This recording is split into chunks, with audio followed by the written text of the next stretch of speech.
1 Corinthiens chapitre 11, verset 6. Car si une femme n'est pas voilée, qu'elle se coupe aussi les cheveux. Or, s'il est honteux pour une femme d'avoir les cheveux coupés ou d'être rasée, qu'elle se voile. Ouh là là là là. Sujet épineux, glissant, difficile, et encore plus aujourd'hui avec le féminisme et j'en passe. J'aimerais quand même simplement qu'on puisse être un peu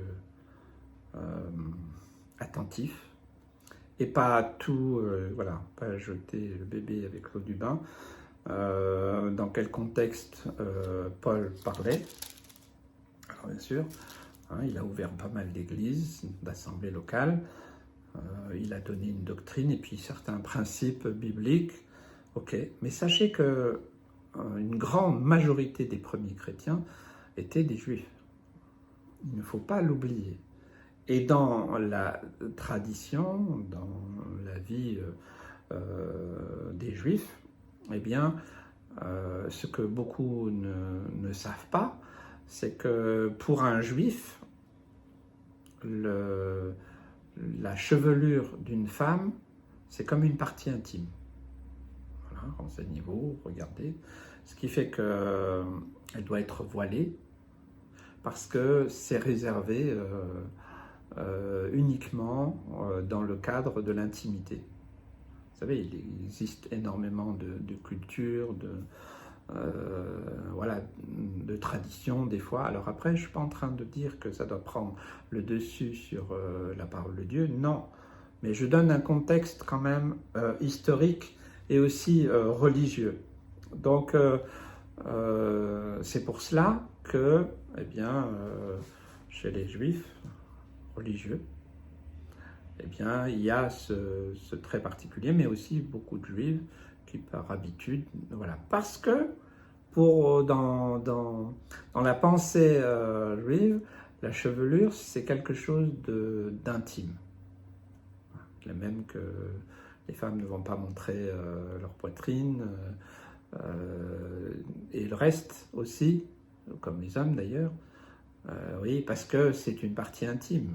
Voilà, il y a un texte qui parle de ça, hein, on y reviendra, hein, qui parle des membres les moins honorables, de couvrir, voilà, vous savez de quoi je parle. Donc déjà, si on sait ça, on peut comprendre déjà on va dire une position, vous savez, pour ne pas semer le trouble dans les églises locales que Paul avait ouvertes, alors que ceux qui venaient du paganisme, ceux qui venaient de toutes sortes de religions très tolérantes surtout finalement, ou d'autres choses, n'auraient pas prêté attention. Mais il fallait bien mettre de l'ordre. Et je pense aussi que c'est bon la discipline. Et donc comme il y avait une majorité de juifs et de juives, eh bien c'était de mettre aussi quelque part une certaine bienséance afin que les réunions ne tournent pas en critique, on lance des opinions et autres. Alors moi je ne conteste pas, c'est dans la parole de Dieu. Ok, eh bien il est question de raser les cheveux. Vous savez, il y a une sombre période de l'histoire. Hein, après la guerre, 39-45, eh bien, qu'est-ce qui s'est passé? On a attrapé tous ceux qui avaient collaboré avec l'ennemi. Tort ou à raison, malheureusement, je pense qu'il y a eu aussi beaucoup d'erreurs et beaucoup de drames. Mais en fait, ils ont attrapé particulièrement les femmes qui avaient été avec l'ennemi, volontairement ou pas. Voilà, ça c'est l'histoire qui le dit, moi je ne prends pas parti. Mais la réalité c'est ça. Et qu'est-ce qu'on a fait à ces femmes-là, particulièrement? Un geste très révélateur d'une certaine époque, mais d'une certaine pensée aussi, c'est en leur rasant la tête. Hein, enlever leur dignité, leur intimité, pour clairement déterminer, comme ce texte dit, honteux. Il est honteux pour une femme d'avoir les cheveux coupés ou d'être rasée. Oui, peut-être que je fais un grand un grand écart entre l'origine des premières églises et puis aussi cet événement-là. Et c'est simplement pour situer dans le contexte et aussi dans l'histoire, dans notre vie sur la Terre. Et puis en plus, si vous allez plus ou moins dans des endroits différents de la planète, vous verrez que sur ce sujet-là, il y a pas mal de choses différentes.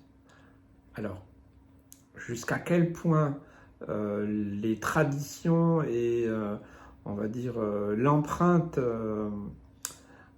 oui, des traditions ou des coutumes doit avoir sur l'évangile, sur notre pratique de l'évangile, c'est un sujet intéressant et il faudra qu'on y revienne. Par exemple, ça allait dans un endroit, je me souviens, les missionnaires ont été confrontés à ça, dans certains pays, pas seulement en Afrique, mais ça existe aussi ailleurs, ça existait ailleurs aussi à l'époque, il y a quelques décennies. Eh bien, quand un homme rencontrait le Seigneur, il se trouve qu'il avait 10 femmes. Il fait quoi? Il suit le texte de la parole de Dieu et il choisit celle qu'il veut, ou la première, et puis il renvoie les autres.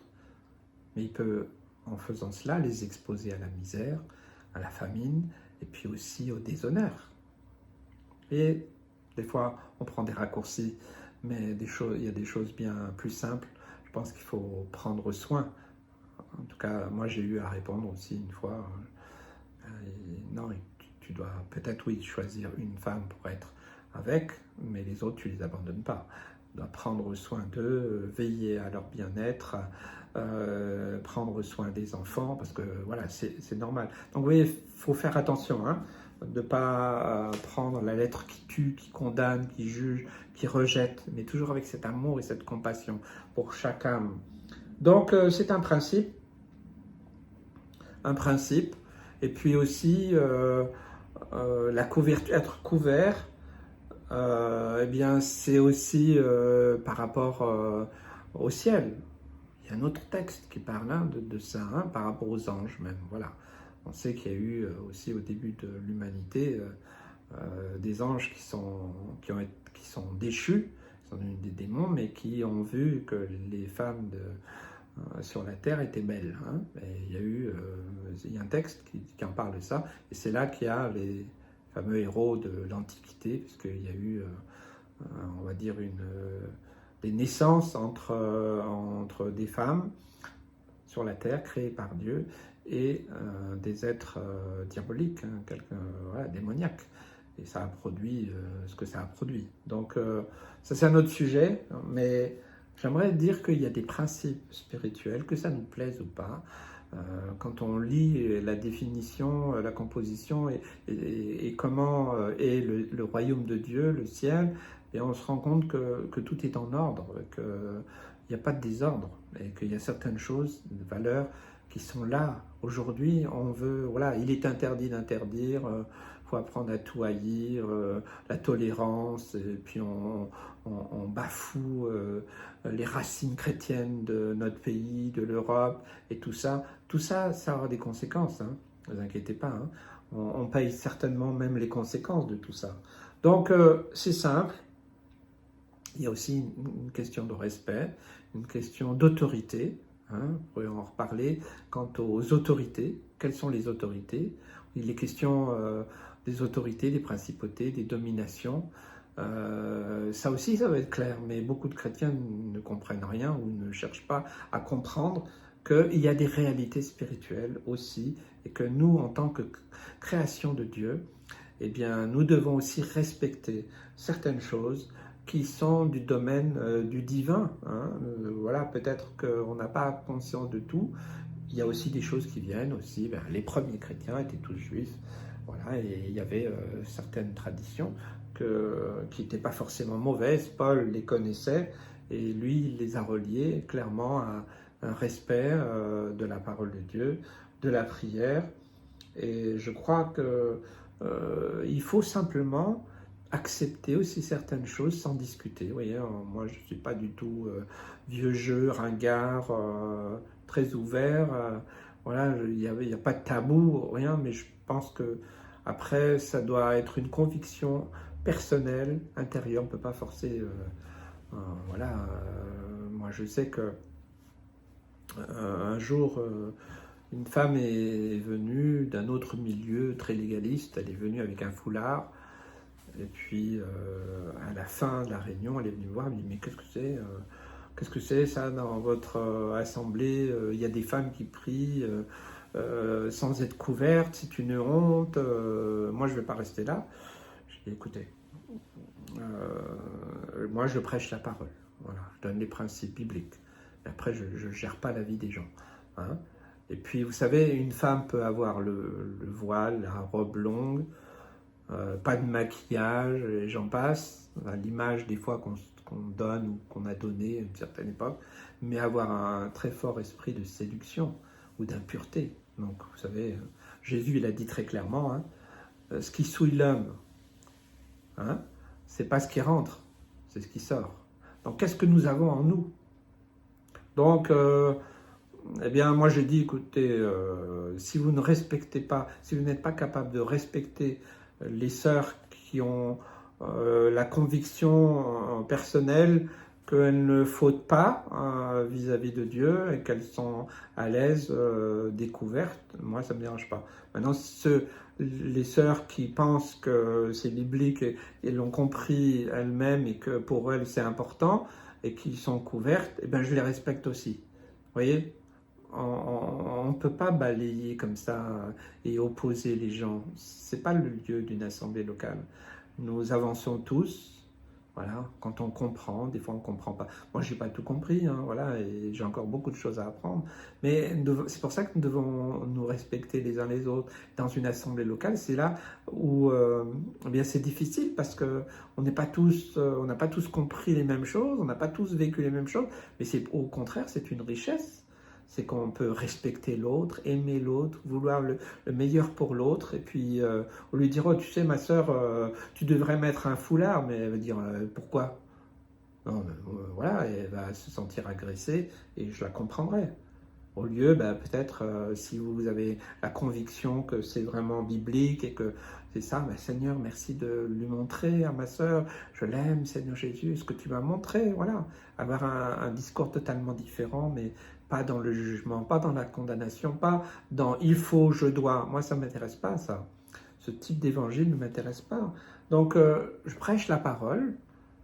Mais après, il y a beaucoup de situations très particulières et il faut savoir discerner, avoir la sagesse, voilà, tout en étant biblique, inspiré par l'Esprit de Dieu. Eh bien, on peut aussi, des fois, avoir des positions qui paraissent peut-être, voilà, certaines décisions que j'ai prises, peut-être, certains vont dire, je ne comprends pas pourquoi je n'ai pas fait ceci, et je respecte. Mais en tout cas, en l'état, dans l'interprétation, le discernement, la pensée que Dieu m'a donnée par rapport à une personne qui souffre ou qui n'a pas compris ou autre, c'est de ne pas le juger, pas le rejeter. Parce que rien que ça, imaginez, vous êtes dans une assemblée, vous priez, oh Seigneur, envoie-nous des familles, voilà, des couples, voilà, et puis il arrive... le Seigneur il vous envoie 4-5 familles, sauf que ces 4-5 familles, les épouses, elles ont toutes, elles n'ont pas de foulard au moment de prier. J'ai dit, quoi? Qu'est-ce que c'est que ça? On n'en veut pas. Oui, si Dieu vous les a envoyés, c'est pas pour que vous les jugiez, que vous les fassiez partir en courant, mais que vous puissiez les accepter tels qu'ils sont, je dis pas. Après, sur la tenue vestimentaire, voilà, pas que ce soit... Je me rappelle une fois un pasteur, quand j'étais jeune, dans une église, il avait dit carrément du haut de l'estrade, écoutez, mes sœurs, ce serait bien que du haut de l'estrade, je ne sois pas obligé de regarder la couleur de vos culottes. C'était peut-être un peu provocateur, direct, mais bon, ça voulait dire, habillez-vous au moins d'une manière décente, qu'aujourd'hui, c'est pas qu'il attaquait les femmes, c'est de dire, écoutez, moi je suis mal à l'aise, je suis au de l'estrade et qu'est-ce que je vois quand c'est l'été, je vois que ça. Donc on pourrait me dire, regardez ça. Non, je pense que c'est aussi un principe personnel. Voilà, quelqu'un qui viendrait bon, une prostituée, elle devrait pouvoir entrer dans une assemblée locale, quelle que soit son apparence physique, ses habits ou même les plus minimes possibles. Parce que l'assemblée locale, c'est le lieu où nous accueillons les gens. Nous les aimons, nous prions pour eux. Mais après, si quelqu'un eh bien, rencontre le Seigneur, nous comptons sur l'œuvre du Seigneur aussi pour changer. Sinon, il n'y a pas de changement. Il y a pas de... Dans ce cas-là, c'est quoi le témoignage? Avant, j'étais prostituée, puis maintenant, ben, je suis plus prostituée, mais je m'habille toujours comme une prostituée. Vous voyez, il y a quand même des choses logiques. Je parle de choses concrètes. Nous ne jugeons pas, nous ne condamnons pas, nous ne rejetons pas. Mais nous pensons et je proclame que la Bible, c'est notre guide, c'est le manuel du constructeur, comme dit mon ami Stéphane Kerry. Hein. C'est un manuel, il nous donne, voilà. Après, on ne comprend pas forcément tous de la même manière. Mais il n'y a qu'un seul esprit, il n'y a qu'une seule parole.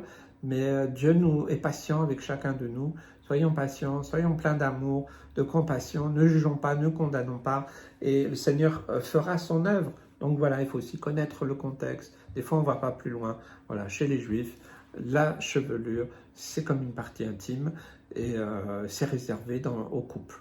Et voilà, il faut respecter ça, c'est tout. Moi, je ne discute pas. Dans certaines religions, ça peut être aussi le cas. Vous voyez, quand on comprend un principe biblique, on doit le comprendre, nous, par une révélation que Dieu nous a donnée à nous, pas quelque chose que l'autre nous a dit. Ça peut être une prédication, ça peut être cette vidéo qui peut être déclencheur, mais vous voyez, simplement, j'aimerais vous demander, sœurs, mais aussi frères, arrêtez de juger, de condamner, de regarder. Ah tiens, ça y est, une époque, hein, des pantalons, c'était... Non, on a autre chose à faire, franchement. Moi, j'accueille tous les gens, quels qu'ils soient, comment ils sont habillés, que ce soit des drogués, que ce soit un ministre, on accueille les gens tels qu'ils sont. On n'est pas là, on n'est pas des censeurs. Ok, je prêche la parole, mais je pense que je ne vais pas faire toute une prédication sur comment le chrétien ou la chrétienne doit s'habiller. Bon, voilà, on peut en parler en formation biblique, on peut en parler là dans des petites vidéos comme ça, mais je dirais le principal, c'est le message du salut, c'est le message de la croix, c'est le message du royaume de Dieu. Que Dieu vous bénisse.